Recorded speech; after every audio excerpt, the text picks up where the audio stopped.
السلام علیکم ورحمۃ اللہ وبرکاتہ۔ الحمدللہ ربیع الاول کا بابرکت مہینہ چل رہا ہے، تو مختلف لوگوں کے ذہنوں میں مختلف قسم کے سوالات پیدا ہوتے ہیں۔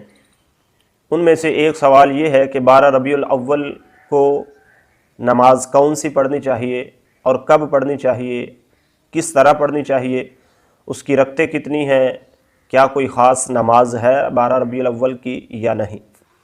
تو دیکھیں، 12 ربیع الاول یہ بہت ہی بابرکت دن ہے کہ اس دن اللہ تعالیٰ نے تمام عالمین پر اپنی رحمت فرما کر اپنے پیارے حبیب صلی اللہ علیہ وآلہ وسلم کو اس کائنات میں مبعوث فرمایا ہے۔ تو اس دن ویسے تو کوئی خاص نماز نہیں ہے، عام دنوں کی طرح وہی 5 نمازیں جو فرض ہیں وہی ہیں، لیکن اگر کوئی پڑھنا چاہتا ہے تو وہ نوافل کی صورت میں جتنی رکعتیں چاہے پڑھ سکتا ہے، اس میں کوئی حرج نہیں ہے۔ لیکن اوقات مکروہہ کے علاوہ، یعنی یہ بھی سوال ہو سکتا ہے نا کہ کس وقت پڑھنی چاہیے، تو دیکھیں جو وقت مکروہ ہیں ان کے علاوہ کسی بھی وقت نفل نماز جو ہے وہ پڑھی جا سکتی ہے 12 ربیع النور شریف والے دن۔ اب وہ مکروہ اوقات کون سے ہیں؟ ایک ہے صبح جب سورج نکلنا شروع ہو تو اس وقت سے لے کر 20 منٹ تک، جب تک سورج کی ٹکی جو ہے وہ پوری باہر نہ نکل آئے اس وقت تک، یعنی 20 منٹ کا علماء نے جو ہے وہ درمیان رکھا ہے، تو اس وقت کوئی بھی نماز پڑھنا جو ہے یہ منع ہے۔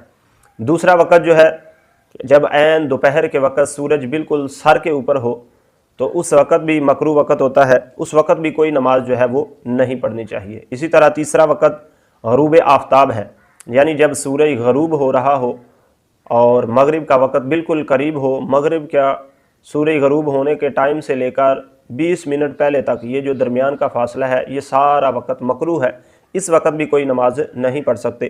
تو اس کے علاوہ جو بقیہ اوقات ہیں ان میں کسی بھی وقت آپ نفل نماز جو ہے وہ پڑھ سکتے ہیں۔